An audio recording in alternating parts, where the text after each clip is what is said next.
Salut à toi internaute et bienvenue à Rezaki. Elle a été demandée, du coup je la fais. Remontage, non, démontage, changement, démontage, chabalababa, j'ai du mal, ouais merci, ça arrive. Démontage du démarreur de mon Ford Transit, changement des charbons et remontage. Donc du coup je vais faire la petite, bon, le démontage, je l'ai déjà fait, le voici, le bébé. Il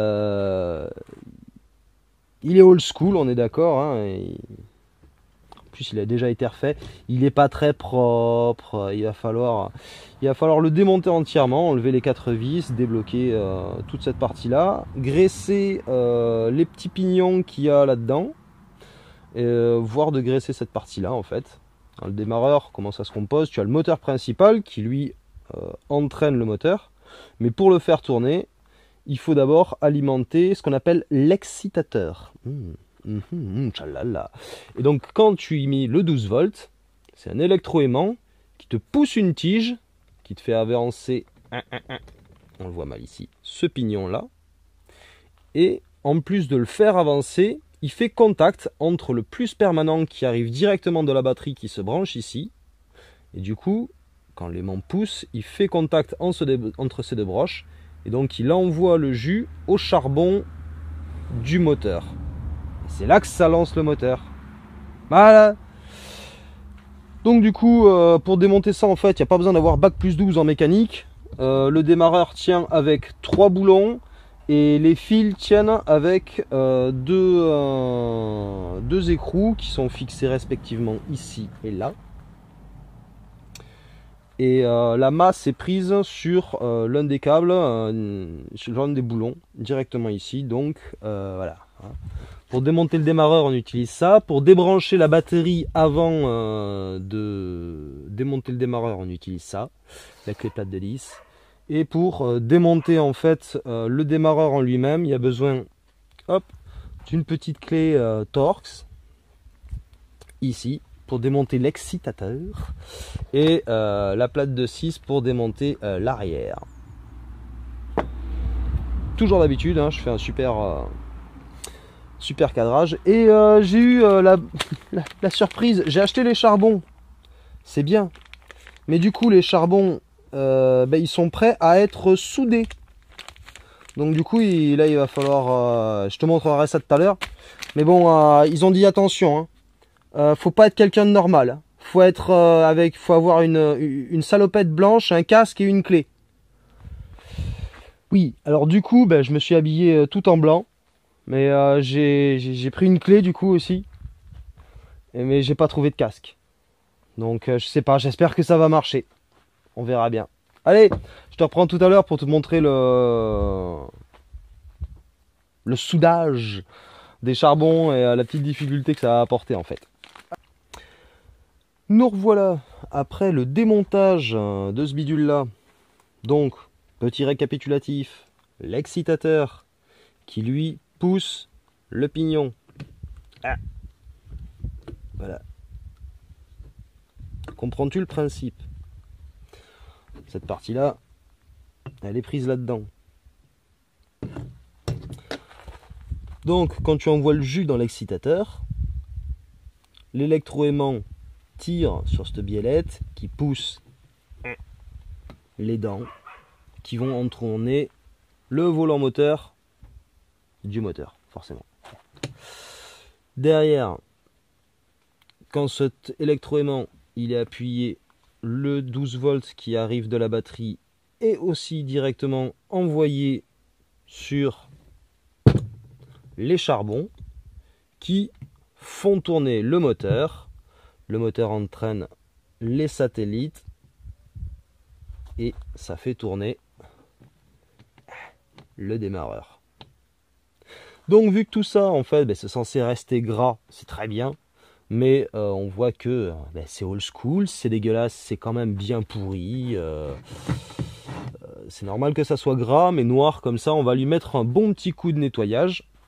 Et la petite particularité que j'ai, c'est que sur les charbons qui sont à changer, bon les charbons on voit, hein, ils sont morts, ils ont eu chaud, ils sont usés à mort. Si tu les grattes, tu vois que enfin bref, ils sont cuits les charbons quoi. Et dans la pochette, je l'ai mis à côté. tu vois que les charbons, ils n'ont pas la même taille, ils n'ont pas la même couleur, hein, ils se sentent mieux. On est d'accord, ils se sentent mieux. Mais le petit problème que j'ai, c'est que les charbons ici, tu vois, ils sont soudés au point directement sur les barrettes métalliques. Ici, là et là. Et en fait, je pensais pouvoir commander juste pièces, et en fait non. Ils m'ont filé juste les charbons. Donc il va falloir que je coupe le câble, ici, de chacun. Il y en a 4 en tout. Et que je lui fasse des soudures, mais pas trop gros pour que ça puisse re-rentrer dans le démarreur tout simplement. Nous revoilà avec les charbons. Donc du coup voilà, ça c'était les anciens charbons. Tu vois qu'ils sont, ils sont un peu plus courts que les autres. Donc voilà, le plus galère, enfin c'était pas trop galère encore, ça va de les mettre avec les ressorts.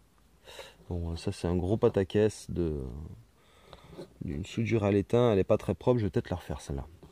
Celle-ci elle est pas si mal, même si elle est pas très belle. Je suis obligé de les reprendre en fait, je suis obligé de les ressouder, de couper les extrémités, les anciens charbons. Je noue les câbles avec les nouveaux. Et je leur fais une petite soudure. Alors les deux qu'il y a là, ici et là sont les positifs. Et les deux qu'il y a ici sont les négatifs. Donc les négatifs encore, s'ils touchent l'extérieur, s'ils touchent la ferraille à l'intérieur du moteur, c'est pas bien grave.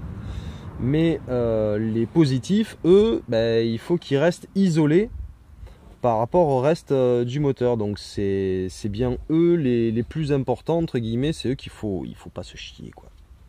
D'ailleurs tu le vois, la bande positive, elle est reliée directement à la petite patte qui est là. Et cette patte, elle relie positivement ces deux charbons.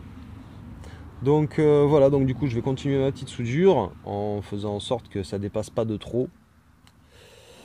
Pour après remonter ça sur le moteur, sur les bobines que j'ai nettoyées.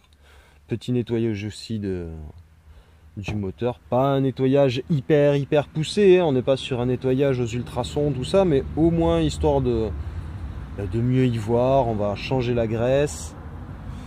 Lui j'y ai pas fait grand chose comme nettoyage, juste un petit graissage. Lui par contre ça lui a fait du bien. Wow. On y voit mieux. Oh. Je fous le bordel. Donc voilà, allez, je finis mes petites soudures avec mon petit fer à souder. Merci Thomas. Merci Thomas de me l'avoir prêté, même si tu n'étais pas au courant. Et donc voilà. Nous revoilà sur l'étape du remontage du démarreur. Bon, j'ai fait toute la partie avant du démarreur, regraissé, tout ce qu'il fallait bien. Donc c'est parfait, la graisse qu'il faut est présente. Sur les 4 là, il y en a un qui est différent, il est à peine un peu plus surélevé par rapport aux autres. Pourquoi, je sais pas exactement, il me semble que c'est pour tenir cette plaque à distance, pour pas que ce soit tout le monde qui frotte, mais juste lui. En tout cas, voilà, c'est comme ça que ça se montait. Bien graissé, tout bien remonté. Et je vais donc emboîter le moteur dans sa chambre, autour de ses aimants permanents. Et ça, c'est les soudures que j'ai faites. Elles sont pas super jolies, mais en même temps, avec le peu de place que j'avais et les conditions, hein, parce qu'il fallait pas que le positif, fallait pas qu'il déborde sur le dessus, parce qu'il y a cette partie-là. Bref, c'était pas spécialement évident. Mais j'ai réussi à tout faire tenir, ça va. Au final, un gros conseil pour ceux qui sont pas chauds en soudure, achetez-vous directement le support avec les charbons et pas juste les charbons à côté en fait. Parce que la soudure, c'est bon, ça va, c'est quelque chose que je connais, mais c'est pas spécialement à la portée de tout le monde. Puis surtout, tout le monde n'a pas forcément un fer à souder des familles, le truc qui dure, enfin le truc qui chauffe bien, c'est voilà. Mais bon, ça se fait quand même, Donc voilà, je préfère quand même dire aux gens, prenez-vous directement le socle. S'il y a des soudures à faire, prenez-vous directement le socle. C'est quand même plus facile. Donc du coup, on va remboîter lui dans lui à sa place, et le tout là-dedans. Allez, on remonte tout ça, et je vous reprends au moment de démarrer. Yep, nous revoilà. Donc voilà, mon joli démarreur reconditionné maison a été monté. Et on va remonter la batterie déjà pour voir si ça prend feu ou pas. On sait jamais. Waouh, ça ne fait rien. Tant mieux. Ce serait bête qu'il commence directement à démarrer. Allez, voilà. Ça c'est bien. Eh ben on va mettre un coup de clé pour voir si ça fonctionne. Parce que ça ne marchera pas, forcément. Ça n'a pas de jambes. Hop. Alors. Mystère. Boule de gomme. Est-ce que ça démarre? Oh, c'est beau! Bon, il y a un petit bruit de courroie qui est à attendre, hein? Eh oui, c'est normal. Ouais, ça va, je chante pas trop.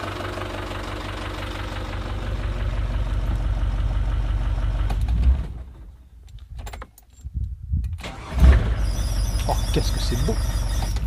Tiens, encore un petit coup. Oh là là là! On s'en lasse pas.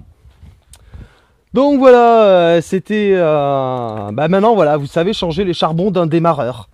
Donc plus d'excuses, hein, vous avez la solution. Enfin bref. Voilà, moi j'ai partagé mon expérience. Il y a des trucs que je savais pas trop. Et au final, tu vois, on découvre. C'est pas si compliqué que ça. Prochaine vidéo, dans les prochaines vidéos, parce qu'il va y en avoir plusieurs. Il va y avoir la pompe à eau et la courroie de distribution. Ça c'est un sacré petit niveau, mais ça va, sur ce genre de moteur là c'est assez facile. Et ce sera plus facile que les charbons, je pense. Sinon après il y aura sûrement du travail à faire sur les freins, changement de plaquettes, et d'autres petites bricoles pour le mettre bien, pour le mettre en bon état. Sur ce, moi ça m'a fait plaisir de faire cette petite vidéo, petite longue d'ailleurs, hein, je pense, parce que ça m'étonnera, je pense qu'on va dépasser les 10 minutes hein, avec tout ce que je parle là. Bref, je te dis à la prochaine. Allez, bisous, ciao.